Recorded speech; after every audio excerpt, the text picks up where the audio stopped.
Hunter Collins! Man, I learned some cool shit I want to share with you guys. Like, I've been really into genealogy and heredity.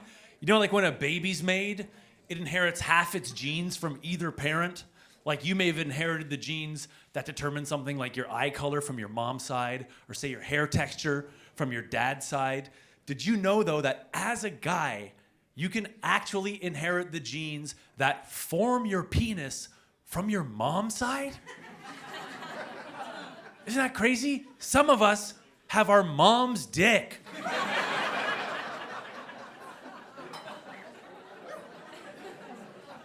That's absolutely true. And it works the other way around, too. There's probably a couple big old papa pussies in the room right now. Yeah. Which is pretty cool, ladies, because the next time you're hooking up with someone and they're like, ooh, that pussy's so tight, you can be like, thanks, it's my dad's.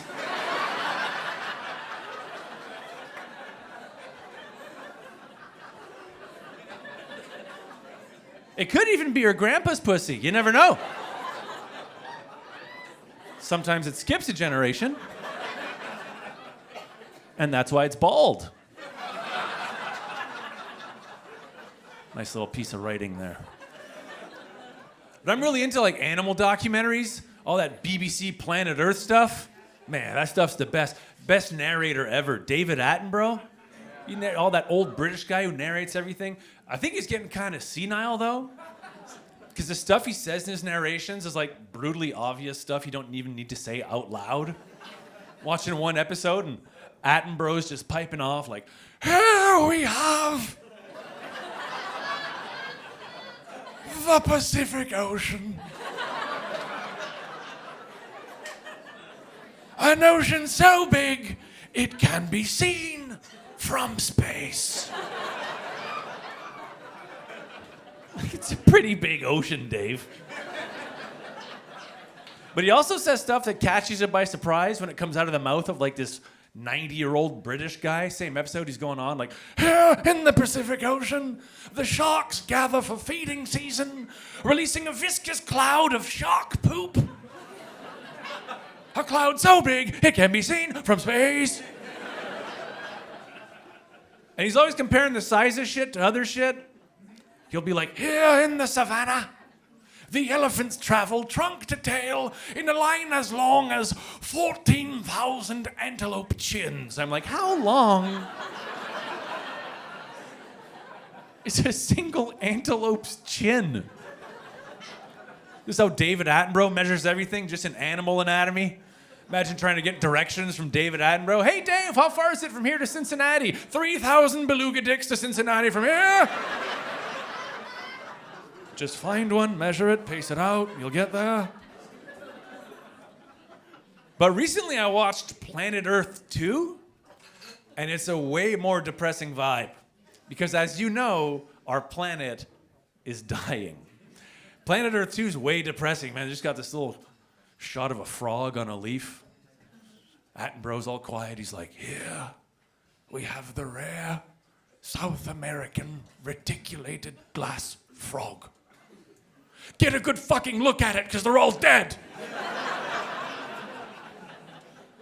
Can you imagine how depressing Planet Earth 3 is gonna be?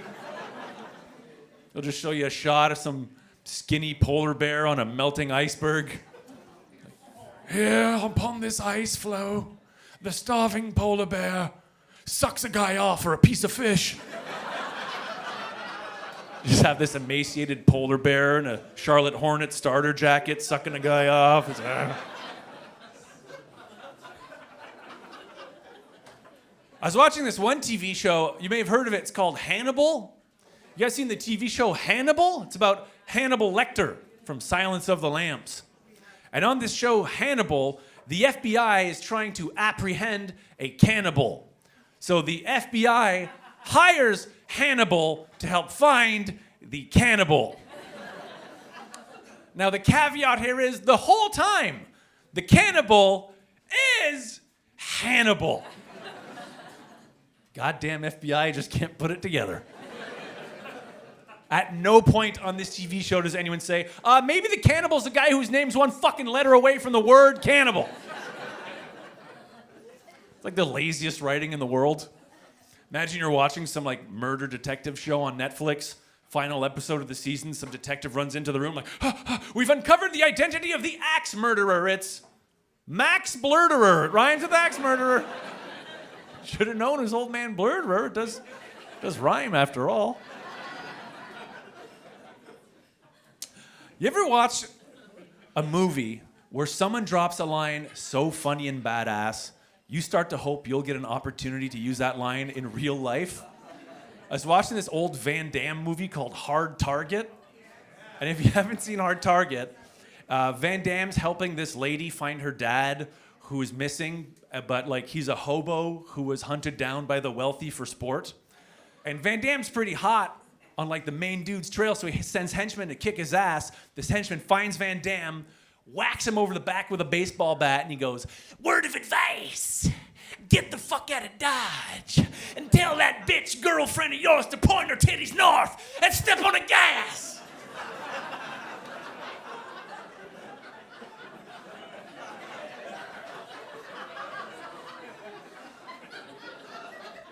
There is no way the opportunity to use that line in real life will ever present itself for me.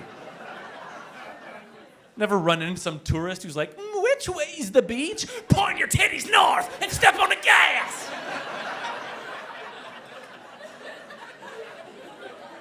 It's rude.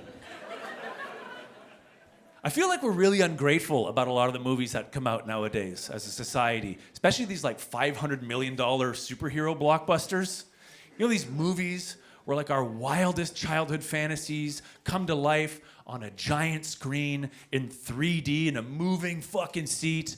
People still have the audacity to walk out of the theater and be like, "Pfft, it was shit."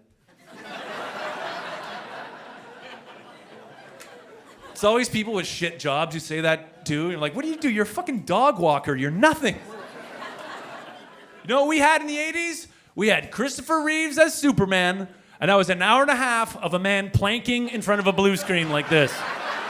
That's your Superman movie right there. Cape doesn't even flap or anything. Using that bootleg fake moon landing technology. Plus, superheroes in movies nowadays are actually jacked. Okay? Christopher Reeves looked like maybe he biked to work.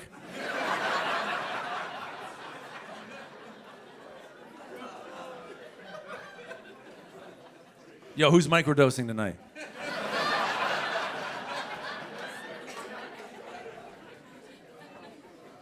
If you haven't heard of microdosing, that's when you only do a little bit of drugs and it doesn't count as getting high. In fact, some people consider it therapeutic. And I know my friends have been stretching that definition. You ever show up to work, coworker stumbles in, pupils the size of Kansas? Like, "Hey, you all right, man?" "Yeah, man, just been microdosing." I'm like, you're fucked up at work. God damn it, I respect it. I just wish it was acceptable for me to microdose my thing, you know? The old oat sodas, the beers. I'd like to show up for a flight, have the person at the gate be like, "You're a little intoxicated to board." "Nah, man, just been micro drinking." "In fact, I'm pleasantly micro-hammered." And I'd appreciate it if you micro fucked off right now.